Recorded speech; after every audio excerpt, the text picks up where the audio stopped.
This is the current federal tax developments for the week of May the 13th, 2019.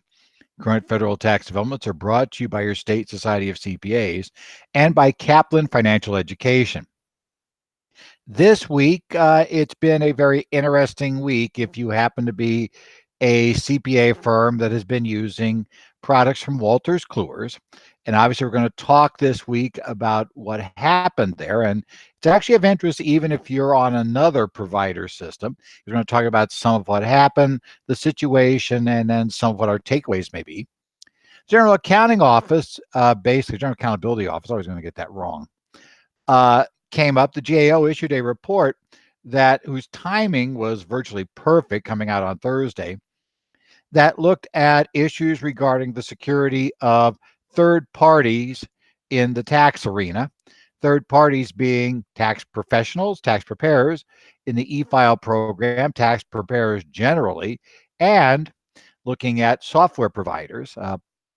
Given what happened this week, that's a interesting timing for that to come out. We'll talk about those findings.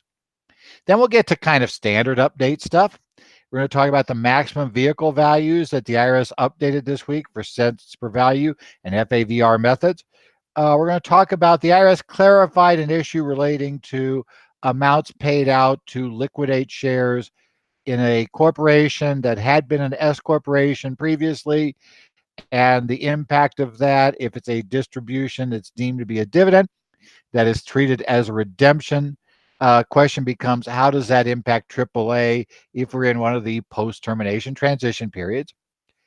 We also take a look at a question that arises for those of you in Connecticut, at least have clients in Connecticut, who have paid the Connecticut gift tax and are subject to the Connecticut estate tax, and how those interact when computing the deduction for state estate taxes, death taxes, I guess we should say, since both state inheritance and estate taxes on the federal return. And we'll discover that, not surprisingly, my boss ordered me to do it, doesn't help you in terms of a trust fund penalty. But in this case, the boss was a little unique. The boss happened to be an agent of a federal agency that it was claimed told them they had to pay other vendors before they paid for payroll taxes. So we'll take a look at how the 11th Circuit dealt with that. Well, this is a week I actually do my first 8-hour CPE course of the year. I was in Atlanta doing sessions for the conference there, for the Decision Makers Conference in Atlanta a couple weeks ago. But this week I'll do my first session, which is actually an ANA session. That'll be interesting and fun too. It'll be a 2019 FASB and AICPA update. We'll look at the developments in the accounting industry. We'll look at what FASB's been up to, or to a certain extent, not really been up to majorly, but we'll talk about what's happening. Implementation issues, AICPA developments. We'll take a look at accounting in general and things that are coming up in the industry. That's going to be 8 hours in Beaverton. It will be coming up on Thursday. For those of you who are in ANA that may prefer a longer version, I will let you know that Walter Haig will be doing 2 days before the day I present. So if you want a 16-hour update on everything accounting-wise, that's coming up. I have the shorter version on Thursday. So I'll be presenting, but it's kind of accounting week at the Oregon Society offices in Beaverton this week. So I'll see you guys up there. Well, let's dive into what's been dominating. If you are a person who is using services from Wolters Kluwer's in your tax practice, you know this has been an interesting week.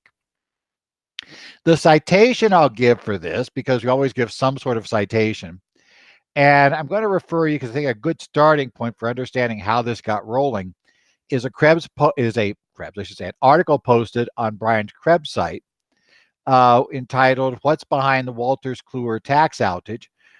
It was on his Krebs on Security site, posted May 7th of 2019. And that article goes into some details about, actually kind of is the one place I think you're going to find the whole story of how this all starts rolling. What's happening is, or at least an incident that occurred before everybody else is aware it started rolling, may or may not have an impact on this, but obviously we'll talk about what happened. And so we're going to kind of go with this. Now, I debated when I was thinking about talking about this, do I cover this chronologically based on the events in order that they happened, or do I cover it in the order that most of us discovered events that had happened? And I decided we'd do it straight chronologically to kind of understand what went on. On Friday, May 3rd, Brian Krebs basically reached out to Wolters Kluwer's in the Netherlands, where headquarters is, and had disclosed to them that he had discovered that there were some open directories available on the internet. In fact, if you go to his website and you follow this story, you'll see from the Wayback Machine, a capture of an open directory of ATX software. And it was software available for download, used by that system for download. ATX is one of the tax programs, obviously, that CCH has. Apparently, there were a number of such directories that were open. And Brian reported that he also found in one of them some sort of references to a discussion forum in Russian language. And he also found some PHP code that didn't appear to be anything related to what should be there in a program directory for users of that software to download. It did not appear to be Wolters Kluwer's code. So that was turned into Wolters Kluwer's on the 3rd. Brian reports that those directories were shut down. Brian, because he runs a security blog, asked Wolters Kluwer's to get back to him, with some information about, how long had this been open? Was there anything? He noted that he saw no evidence that there was any client data exposed. He didn't see anything like that. He got to the programs though. And so, there were those questions. How long had it been writable? And those sorts of things. And he was told that they would get back to him. This was on Friday. The weekend goes on. Monday morning, this is when most of us come into the story. Early on Monday morning, depending upon what you were doing, how it goes, but Wolters Kluwer's eventually gave us a timeline of sorts. And somewhere between 8 a.m. Eastern and 10 a.m. Eastern on Monday the 6th, Wolters Kluwer's discovered there was malware in their network. Now, we haven't been told the nature of this malware, but we've been told it was there. They also were told, basically, to shut down all systems. All systems were pulled offline immediately. And man, when they said all, they meant all. Their phone system went off too. I mean, everything went offline instantaneously. If you tried to contact them, if you tried to call them, you couldn't get them. Emails bounced back. If you tried to go to the website, you'd get it was unreachable. The only website that I found that was reachable, which was kind of interesting, was the eFile website. And that wasn't really reachable on Wolters Kluwer's end. What you got was a security company they work with, which I suspect, runs a front end that helps to ensure that people don't get in there to play around.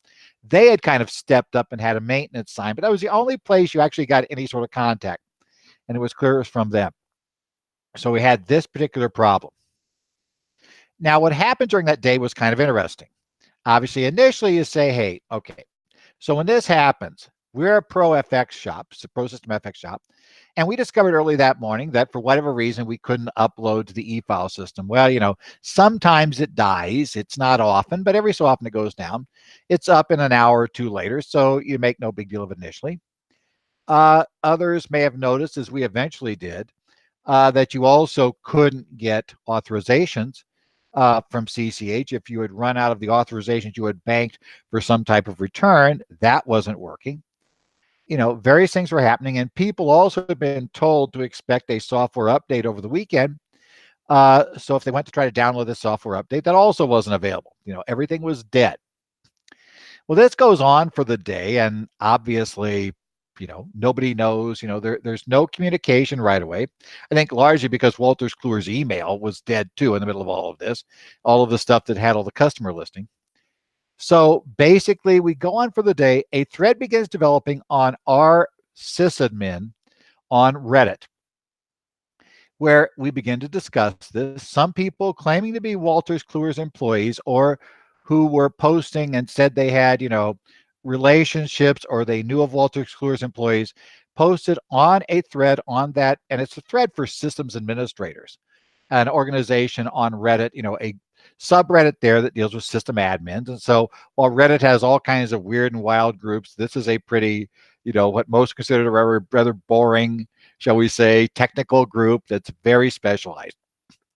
But they began posting reports that they had been told there was malware in the network and that everybody had been ordered to basically shut everything down now. I mean, now means like reach and grab plugs now. And that was where they stood. And then everybody who was not in IT was effectively told to go home. Now, those posts were deleted by the users sometime after they posted. Most of them were. Of course, the problem is on the internet, nothing ever becomes impermanent. There are sites that actually log everything that goes into a Reddit group, so you can actually find things that were later deleted. Just like there are places that log Twitter's streams so that you can't really, go back later and delete it. You can still prove it was there. And, other members of this group began looking at the data. Speculation began to develop. And by the end of the day, we knew they were down. And the reports on there, the malware report was there. There was speculation because a major new version or type of cryptojacking software had been hitting organizations, actually appears to have hit the city of Baltimore this week.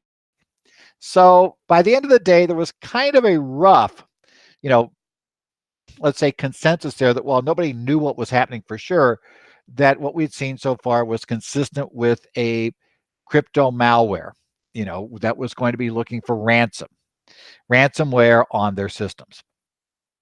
Well, that evening, suddenly, we did get some statements from Wolters Kluwer began to come out. The first ones came out on their Facebook account. That one simply said that they had had a network issue, that had caused all systems to go down, that they had taken all systems offline due to that network issue, and they were working to correct it. That was at 10 p.m. Eastern time, Monday night. 12 hours later, they posted an update that said not much more, except they said, they said all the same things. They said, and we have no evidence that user information has been revealed. And that was the first clue we had that this, the first official clue we had that this was not just a hardware problem. It wasn't like power had been cut somewhere or whatever. It was a major, it probably was something got in the system. Later that day, they updated the statement. And so beyond saying they had no known data disclosure, now they said, by the way, they conceded it was malware. Yes, malware, they discovered malware. That was noted. And they also added the line saying there was no known infection of users off their systems. Now, that was more interesting. That was kind of like, wait, what do you mean? Around that time, that's when Brian Krebs' article went up on the web. And that was when we discovered that open directory problem, which kind of explains why they probably wanted to say that, we haven't had any infection, because that's going to be obviously a concern. Did somebody get into the binaries? And were they therefore getting people to download binary programs onto their systems for software installation that were compromised? And so that was a concern. Okay, we continue on. So at this point, we kind of know that much. And from the standpoint of what happened at Wolters Kluwer, that's really what we know at the moment as I record this today. Wednesday, they did finally begin to be able to restore things. Now, this is a big deal, because if you were not, let's say, a ProFX customer, but you were an Access customer, you lost the ability to do anything. All the products you licensed went dead because Access is a hosted service, and this took everything down. It also took down, again, ProFX took down anything we had to go online for. That would be the same thing for ATX customers. It took down the CCH hosted websites that many firms have, their file sharing. Lots of things got involved, and other Wolters Kluwer divisions were involved as well. On Wednesday, we began to get things back. The first thing to kind of come back was Access, but with a lot of limitations. But Access users at least got it. And what really happened, to be totally honest, is they got Access up to the status that ProFX users were at, which means you could, all the things that right now that needed to be up on the hosted system were up, but all the stuff that like the ProFX users would go online to get was still non-functional, e-filing and those sorts of things. On Thursday, we did get e-file back. So electronic filing came back for everybody on Thursday. Global FX also came back up somewhat on Thursday. Really didn't complete that till Friday. When I left the office on Friday, there were still some systems impacted. The last time we checked in my office, and we do close at noon on Friday, but the last time we checked at my office, we, basically could not get authorizations, and CCH had not yet released the software update that, that they had actually started to release on Sunday. And I have a feeling that may take a while to get back as they double and triple check things there. The reaction, as you may guess, has not been, has been kind of a bunch of panic, etc. Thing to know right now, we're not going to know a whole lot more, most likely, about what went on here until they complete the investigation. And these are not easy to investigate. They are very difficult to investigate. It's going to take some work. We do know from Wolters Kluwer's statement on Friday that law enforcement is now involved in the process. They're looking at what happened, that side of the equation.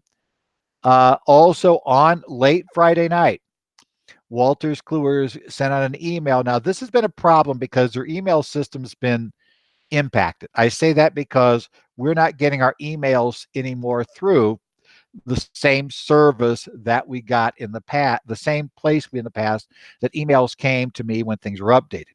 Usually came to my email address, my current one. What's happening now for our firm is we've gotten these email updates, but they've gone to my partner on an email address that's actually one that he doesn't really use anymore, but it forwards to his mailbox. We change, firm names change as partners change. And so the address they have is one that was last used probably about 10 years ago, a former name of the firm, when the firm's name was Henricks, Martin, Thomas, and Zollers. And so HMTZ CPAS was our domain at that point. So it's going to that old address, which is 2 names back. So basically it's one of those things. And it also got classified as spam because the email system, considered that to be kind of we don't know why. This is probably advertising. So he fished it out of there. We've got it. So a lot of people have not seen notices. One big notice came out late Friday. About 7 p.m. Mountain Time. I discovered it. I discovered it posted on Twitter by somebody, and I've confirmed it with other locations. Other people have received this email. The IRS, apparently, Wolters Kluwer has been talking with the IRS. The IRS has, is going to offer a limited amount of break for things that have a May 15th deadline for, if they were impacted by this shutdown. They are going to give 1 week extra time, but there's going to be specific procedures you must follow to get this done. It will impact the 990s, 1120s, and 1065s. The Wolters Kluwer says they will send out information about the specific procedures on Monday. My guess is the IRS and them are still working out how it's going to work. And then what's going to happen, they said they are talking with state taxing agencies about relief for this. So we have the complete coverage of this on the website, currentfederaltaxdevelopments.com. I am posting updates there as items become available. If you're having trouble getting the emails, as I become aware of emailed information going out, I'm trying to post it there so that you can follow it there. Go to the website there, go to the story that's tied to this article, and you should be able to keep up with what's happening. We've got the information there about this proposed extension. If other information becomes available, I will post it there. Now, talking about perfect timing. The GAO sent out a report. IRS needs to improve oversight of third-party cybersecurity practices. You'd almost think like, wow, they wrote that quick. It was issued on May 9th of this year. It is GAO report, GAO 19340. And basically it takes a look at this. The GAO, and by the way, no, this was not rushed out. This was going to come out this week. It's total coincidence that the Wolters Kluwer's incident occurred just before this came out, but it is going to probably put a lot more attention on this report. The GAO found that the current supervision of e-file providers and software developers is inadequate, that the IRS's standards for those who are not online providers, and by that we mean people like, the TurboTax and the H&R Block, whatever their tax thing is online, the people who right now are in hot water over the e-file issue that's in Congress, that group, the people aren't that group, which would mean those of us who prepare returns and providers and the software providers we use, like Wolters Kluwer's, Intuit. Well, Intuit's on the other thing too, and Thomson Reuters. Those guys, that there's inadequate supervision, that the IRS rules that they impose on them pays attention mainly to physical security and ignores cybersecurity issues. The IRS responded to this and all the recommendations by saying for most of them they lack authority. The IRS position is they said they can't oppose these rules. In fact, they point to the losses they've had in the DC Circuit regarding their ability to regulate tax preparers, saying that they are not granted any such authority. And the IRS effectively says, and I think very likely correctly, if they put out such regulations, they'd end up in court and they'd be struck down. So they're saying, Congress would have to give us authority. It's not there. But the GAO's criticisms are probably going to come back, though, and splash back on the industry, especially if a problem develops. And hey, guess what happened this week? A problem developed. Did you have adequate security in place? And the GAO report also points out something that's really important that I think a lot of people have not paid attention to. Every tax preparer, which includes CPA firms, guys, is subject to the FTC safeguards rule. It is a condition of being in the e-file program. The IRS revenue procedure in this area makes it a condition of complying with that. The safeguards rule requires, and this is where people may get a little nervous. Under the safeguards rule, you're required to have a written, yes, I did say written, a written program, essentially for information security. This is under 16 CFR Regulation Section 314-3. It tells us you shall develop, implement, maintain a comprehensive information security program that is written in one or more readily accessible parts and, contains various items. Specifically, you're supposed to address the elements of the system found in Regulation 314-4. And that includes requirements that you designate an employee to coordinate your security program. You have to specifically think about and identify foreseeable internal and external risk and security, confidentiality and integrity of information that could result in unauthorized disclosure, misuse, alteration, destruction, or other compromising information, and assess these safeguards in this risk. At a minimum, this assessment should include consideration of risk relevant area of your operations, including employee training and management of employees, and information systems, including network and software design, as well as information processing, storage, transmission, and disposal, and what your systems do for detecting, preventing, and responding to attacks, intrusions, or other systems failures. You need to design and implement safeguards to control risk identified through risk assessment and regularly test those things, right? Or otherwise monitor their effectiveness. And you have to oversee service providers. Can you say Wolters Kluwer's? By taking reasonable steps to select and retain those providers that are capable of maintaining appropriate safeguards for the customer data at issue, require your service providers by contract to implement and maintain such safeguards. And then finally, evaluate and adjust your security program in light of the results of the testing and monitoring required, any materials change in operation, business arrangement, or any other circumstance or have reason to know may have material impact on your security program. Technically, everybody listening to this probably is supposed to have that program in place in their organization. Now, the key question you got to ask yourself is, do you?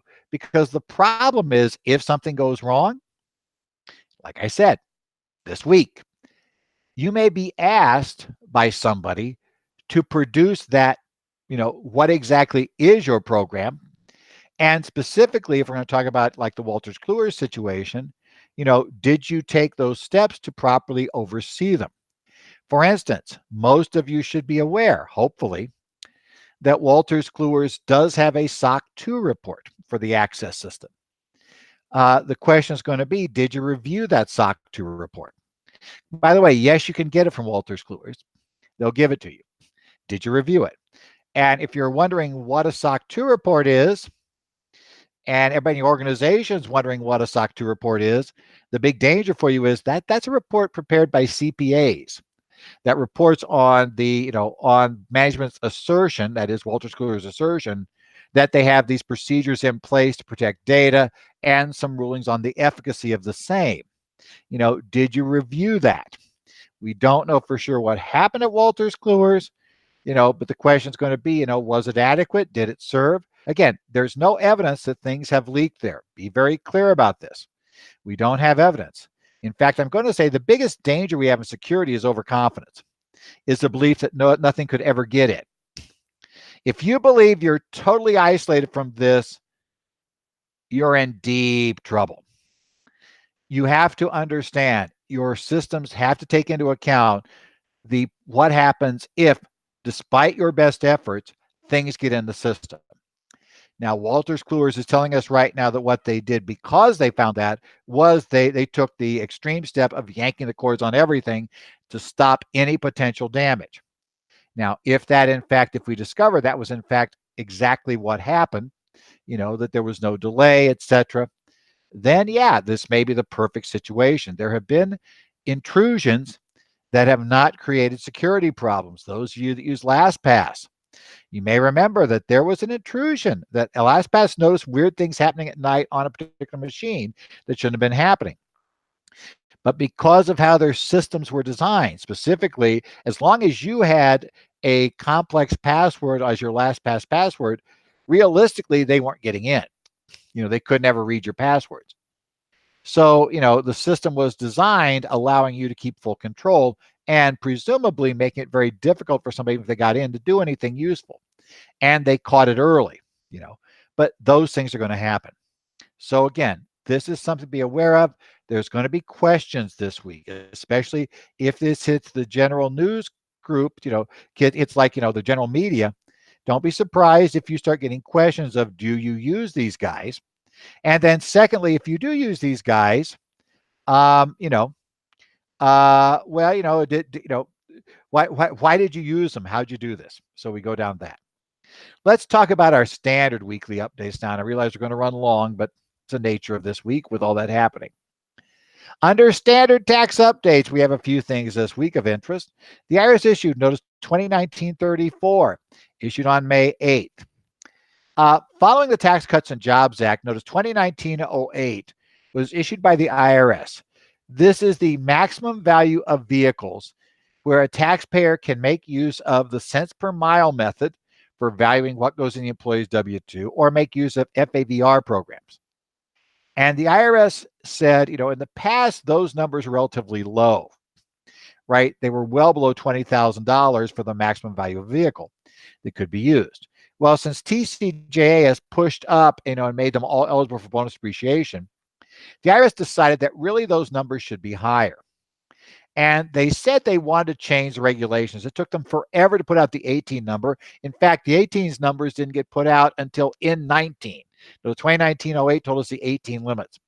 They have now, it is May, so it's earlier this year, they've told us the 19 numbers. Those numbers for both programs will be $50,400. They also repeated what they put in Notice 2019-08, that if you had a program for employees of providing cars, and you hadn't been using this method on certain vehicles, because in 18, when you gave them the car, or earlier, I should say in 17 or 16, whenever you gave them the car, the vehicle was too expensive, and now it wouldn't have been initially too expensive. There's ways you can get that back in the program and start using those on those automobiles. They talk about this. They also asked for comments on the regulations to change this to make these higher numbers at least, permanent, shall we say, right? As a permanent part of the code, how can we leave them there? So again, we're going to talk, that's something coming up to watch.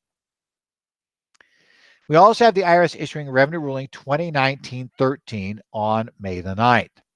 And this is one of those things you got to be a real tax geek to get excited about this.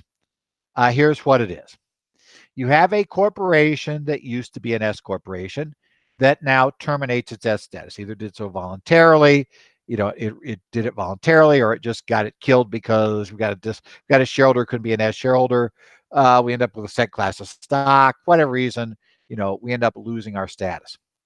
There's what's called a post-termination transition period during which we can make distributions and treat those distributions of coming out of AAA. And also means they reduce the basis of the shareholder shares, but they do not, because they're not taxable income unless they run out of basis, and then it'd be gain. Well, here's the catch. What happens if we do a redemption of stock, but under the provisions applicable to redemptions, it is deemed to be a dividend and taxed under Section 301. So let's say we have one person S Corp, I own the entire S Corp. I end up, I have 1,000 shares, and for whatever reason, I redeem 500 of my shares. Now, as you all know, I'm still going to be 100% control of this S Corp, right? So generally, the corporate taxation rules tell us that that's a dividend, right? Tax is a dividend. Well, here's the problem. Does that override tax as dividend means that it's not considered a distribution during the post-termination transition period? Or does a post-termination transition period rule override that and say, no, that comes out of AAA? Well, this ruling clarifies that, yeah, even though it's kind of a deemed dividend, it's still treated as a distribution and comes first out of AAA. If we exhaust AAA by that redemption, then we, by that redemption that's not a tax redemption, that's treated as a dividend, then the remaining amount comes out, it reduces basis, and any remainder after we've exhausted AAA goes against earnings and profits. Okay. So as I say, not something you'll hit often, and something you got to, like, as I said in tongue in cheek on Twitter, if you read the question at the start of this, if you understand the question they asked, you're way too deeply involved in taxes regularly. Just going to say, read the question and tell me that that your clients would not look at that and go, I have no idea what they just asked. And that many of your staff members would say, I have no idea what that said. Yeah, if you're deep in S's, yeah, you kind of understand what it means. We also have a special program manager technical advice that was issued this week on May 8th. If you have clients in Connecticut, this is somewhat important. If not, well, if any other state adopts something like this, then it's important. The question was asked, how does the Connecticut gift tax impact the deduction for Connecticut estate tax? The Connecticut gift tax, Connecticut has, which is a little weird for states. Most state death tax structures don't have this duality, but Connecticut does. Connecticut, like the feds, have a gift tax and a estate tax. We also have a special rule that if you die, gift taxes that were paid in the 3 years prior, in the prior 3 years before the year you died, those are added back to your Connecticut taxable estate. Now, remember, these are state gift taxes. There is nothing in the federal estate tax rules that say we add back state gift taxes paid in the prior 3 years. There is a similar rule about the federal taxes, but not the state ones. So the question becomes, on the Connecticut estate tax return, we pay taxes, and some of those taxes are going to be on this gift tax that was added back. Does that impact our deduction under 2058 for estate taxes, for state death taxes? Because that does have a factor that says it's limited to items that are includable, taxes on items includable in the federal estate. And this actually goes into detail because there are some nuances here about what gets added back. And they know, well, the gift itself adding back is no problem, is in the mix, and that's normal. And the gift tax for year of death is actually considered part of the Connecticut estate tax. And so they go through a lot of technicalities, but the basic rule here is you have to allocate the Connecticut estate tax paid. So because you will not get deduction for the portion that's allocable to gift taxes paid to the state of Connecticut in the prior 3 years. Because it's not including the federal taxable estate, there's no deduction allowed. So again, if you deal with Connecticut decedents, this is important. If you're like me here in Arizona, Don't have a whole lot of Connecticut decedents, so probably not a big deal for you. Finally, this is an interesting trust fund case. We haven't had the trust fund case for a while. This is the case of Myers versus United States. It comes from the 11th Circuit Court of Appeals. It's case number 18-11403. It was released on May the 6th, 2019. And this is a case of a person who was a CFO and otherwise in management of a couple of companies. The company's parent company had been placed in receivership by the Small Business Administration, and that receivership extended over these companies. Okay. So they were sitting in SBC receivership. They had an SBC receiver. Now, as you might guess, why is it we're in SBC receivership? Well, because we're kind of financially challenged at this point. Small Business Administration is, I should say SBA, not SBC. The Small Business Administration is, looking at having to deal with this problem of debt. And the CFO is, basically they've got this receiver. And the CFO says the receiver told the CFO to pay these other debts rather than trust fund taxes, because if you paid the trust fund taxes, for instance, as quite often would happen in a case like this, you're going to, you're probably not going to pay somebody who's going to cut you off entirely, and that's going to cause the whole thing to shut down. And from the viewpoint of the receiver, that's going to put your debts at risk. The IRS, the government agencies will take longer to react. So we got a better chance of getting out of this thing if you pay these other guys first, and we'll figure out where we go. Well, he unfortunately took that advice. Now, the catch was, obviously, the IRS discovers a problem. The IRS discovers the taxes aren't paid. Ultimately, the taxes were not paid by this organization. Now they're going after the CFO for the taxes. The CFO says, wait. That's, this is just wildly unfair. You are the federal government. The receiver was an agent of a federal government agency that told me not to pay the federal government. Why should the federal government now be able to say that they can get the money from me when I was just following orders of the federal government? Well, the 11th Circuit said, in the official majority opinion of the panel, it made no difference. The rules are identical. If you have the ability to pay a vendor and you don't, then, and they're unpaid trust fund taxes, you are liable personally if those taxes are not paid. And realistically, that gets down to the point we've often said, if you're faced with this order and you're a controller and you're faced with this order, you're a CFO, your real thing you need to do is quit. Yeah, I know that's easier said than done, but if you go forward, then you're going to personally be liable for the taxes. A concurring opinion agreed in this case that should be the result, but did not agree with the broad holding of the panel that this would apply in every case where a government-associated party told you to skip paying the IRS.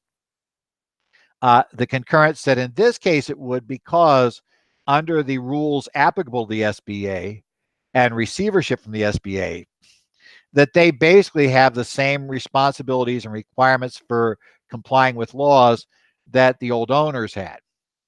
So bottom line, they have no authority to tell you to do that. And because of that, they're going to fire you. And that guy, if this had not, if it had not been in receivership and this been just, the majority shareholder, let's say the 100% shareholder, and CEO of the company that ordered you to do it, you'd be fired if you didn't. That's fine. You lose your job. The problem I have with the concurrence, I understand I kind of like the concurrence in one sense, but the other was it meant that this guy's being hung because he didn't have a detailed knowledge of regulations deep inside the Code of Federal Regulations that dealt with what happens in a Small Business Administration receivership. And it's like, it's not a whole lot of benefit to figure out if you do or don't, if it's okay to keep your job or not. Reality is, if you don't pay trust fund taxes, kind of suspect it won't be okay to keep your job. I'm just going to tell you that. Again, it's time to get started registering for CPE for 2019. We have courses up and available. As I said, I'm going to be speaking in Phoenix in the coming months. I'm actually going to be, by the way, a week from Tuesday, I will be presenting for I'll be presenting a session for a chapter. I think the Somerset Middlesex chapter of the New Jersey Society of CPAs. I'll be doing an update, 2 hours there on. It'll be related to non-qualified options, restricted stock, other deferred comp. We'll look at both the income tax, payroll tax aspects of the same. There'll be another 2 hours on the program devoted to R&D issues from a group that does R&D there. So if you're there in that area, come by and see me. I'll be speaking here in Arizona in June. Also be speaking in I'll be speaking in New Jersey I think it's going to be at the Wilshire Grand this time because society's in the process of moving. So I suspect at that time I'm going to be in the Wilshire Grand because, they're moving things from old office to new office. They expect to be new office July 1st. So I'll be at the Wilshire Grand, which basically isn't far from their offices. But I'll be presenting their issues for them on the relations of multi-state taxation. We'll talk some there about the Kastner Trust case, what it might have. It's a business course, multi-state taxation of businesses. I think the Kastner Trust case and Fielding will give us some ideas maybe about where the court's going when they start trying to apply what they did in Wayfair to other states. So I think it's going to be an important thing to discuss there. And we got a bunch of other states there, so I'll be going various places in the country this year. So if I see you, that's great. I'll be in the various locations. I'm going to be in Connecticut also there doing advanced partnerships in June. We'll be around doing various things as we go on. I'll be going, I think I go back to New Jersey later in the year to do sessions. I'll also be doing sessions in Idaho this year. I know, like I said, Oregon already. I know those are in play. So I'll be in various locations, various states, various places I go. So hopefully we'll see at one of the conferences we do every year. So, sign up now. Take a look at what's there because there's a lot happened this year and a lot's going to happen. This has been the current federal tax developments for the week of, we're going to say here, May the 13th. For those of you here on the May, those of you looking at this, be aware, we've got all this stuff up and running. So, we've got our information at currentfederaltaxdevelopments.com. So you can go there, pick up what you want to pick up in terms of, what's going on. Keep up to date as we post developments. As I noted, I will be reposting Wolters Kluwer's developments to the Wolters Kluwer story on that site. So if you're interested in those, keep following me there. Watch for changes there. You can send me questions or comments, edzollers at currentfederaltaxdevelopments.com. I'm on Twitter at Ed Zollers. And by the way, that's where I got a lot of information this week as the Wolters Kluwer situation unfolded. A lot of people have been working really hard there. We've been trying to keep people up because of the problem Wolters Kluwer has had communicating. We're bouncing around things that we get. So we're trying to make sure official information gets posted widely so you know what's there. So, follow that, watch it there. Also follow discussions on the subreddit, r/r/tax pros. You can also find me online at the Connect sites for New Jersey, Arizona, and Minnesota. I'm also follow along the Tax Talk site for Cal CPA. So until next week, when maybe we'll know a little bit more about what went on, but probably won't know a whole lot more about what went on. But we'll certainly have other developments occurring, so we'll take a look at those. Maybe we'll finally get the final regulations on the state tax credits and how that interacts. Maybe we'll finally get other final regulations like those that we're waiting for 199 Cap AG and cooperatives. Who knows what will come, but whatever it is, we'll hopefully talk about it with you next week as we present another week of current federal tax developments.